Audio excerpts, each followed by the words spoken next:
اور اگر کوئی اس طرح خطا کرے کہ وہ گواہ ہو اور اسے قسم دی جائے کہ آیا اس نے کچھ دیکھا یا اسے کچھ معلوم ہے اور وہ نہ بتائے تو اس کا گناہ اسی کے سر لگے گا۔ یا اگر کوئی شخص کسی ناپاک چیز کو چھو لے، خواہ وہ ناپاک جانور یا ناپاک چوپائے یا ناپاک رینگنے والے جاندار کی لاش ہو،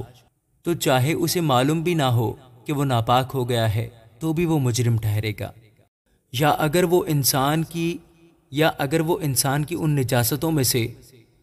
جن سے وہ نجس ہو جاتا ہے کسی نجاست کو چھو لے اور اسے معلوم نہ ہو تو وہ اس وقت مجرم ٹھہرے گا جب اسے معلوم ہو جائے گا۔ یا اگر کوئی بغیر سوچے اپنی زبان سے برائی یا بھلائی کرنے کی قسم کھا لے تو قسم کھا کر وہ آدمی چاہے کیسی ہی بات بغیر سوچے کہہ دے، بشرطے کہ اسے معلوم نہ ہو، تو ایسی بات میں مجرم اس وقت ٹھہرے گا جب اسے معلوم ہو جائے گا۔ اور جب وہ ان باتوں میں سے کسی میں مجرم ہو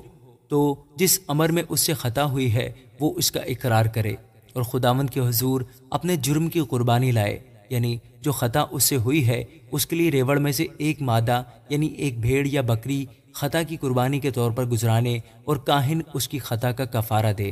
اور اگر اسے بھیڑ دینے کا مقدور نہ ہو تو وہ اپنی خطا کے لیے جرم کی قربانی کے طور پر 2 قمریاں یا کبوتر کے 2 بچے خداوند کے حضور گزرانے، ایک خطا کی قربانی کے لیے اور دوسرا سوختنی قربانی کے لیے۔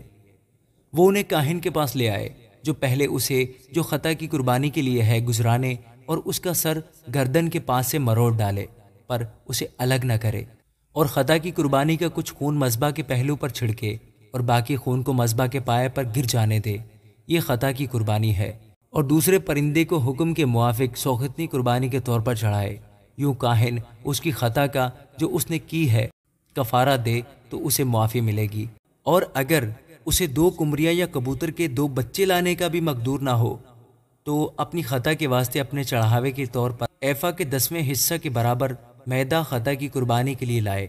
اس پر نہ تو وہ تیل ڈالے نہ لبان رکھے، کیونکہ یہ خطا کی قربانی ہے۔ وہ اسے کاہن کے پاس لائے اور کاہن اس میں سے اپنی مٹھی بھر کر اس کی یادگاری کا حصہ مذبح پر خداوند کی آتشین قربانی کے اوپر جلائے، یہ خطا کی قربانی ہے۔ یوں کاہن اس کے لیے ان باتوں میں سے جس کسی میں اس سے خطا ہوئی ہے اس خطا کا کفارہ دے تو اسے معافی ملے گی، اور جو کچھ باقی رہ جائے گا وہ نذر کی قربانی کی طرح کاہن کا ہوگا۔ اور خداوند نے موسیٰ سے کہا، اگر خداوند کی پاک چیزوں میں کسی سے تقصیر ہو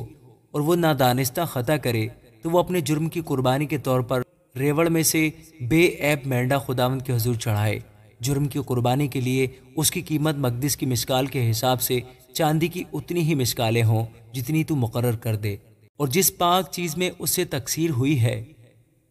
وہ اس کا معاوضہ دے اور اس میں 5واں حصہ اور بڑھا کر اسے کاہن کے حوالہ کرے۔ یوں کاہن جرم کی قربانی کا مینڈا چڑھا کر اس کا کفارہ دے تو اسے معافی ملے گی۔ اور اگر کوئی خطا کرے اور ان کاموں میں سے جنہیں خداوند نے منع کیا ہے کسی کام کو کرے تو چاہے وہ یہ بات جانتا بھی نہ ہو تو بھی مجرم ٹھہرے گا اور اس کا گناہ اسی کے سر لگے گا۔ پس وہ ریوڑ میں سے ایک بے عیب مینڈا اتنے ہی دام کا جو تو مقرر کر دے جرم کی قربانی کے طور پر کاہن کے پاس لائے۔ یوں کاہن اس کی اس بات کا جس میں اس سے نادانستہ چوک ہو گئی کفارہ دے تو اسے معافی ملے گی، یہ جرم کی قربانی ہے کیونکہ وہ یقیناً خداوند کے آگے مجرم ہے۔ آمین۔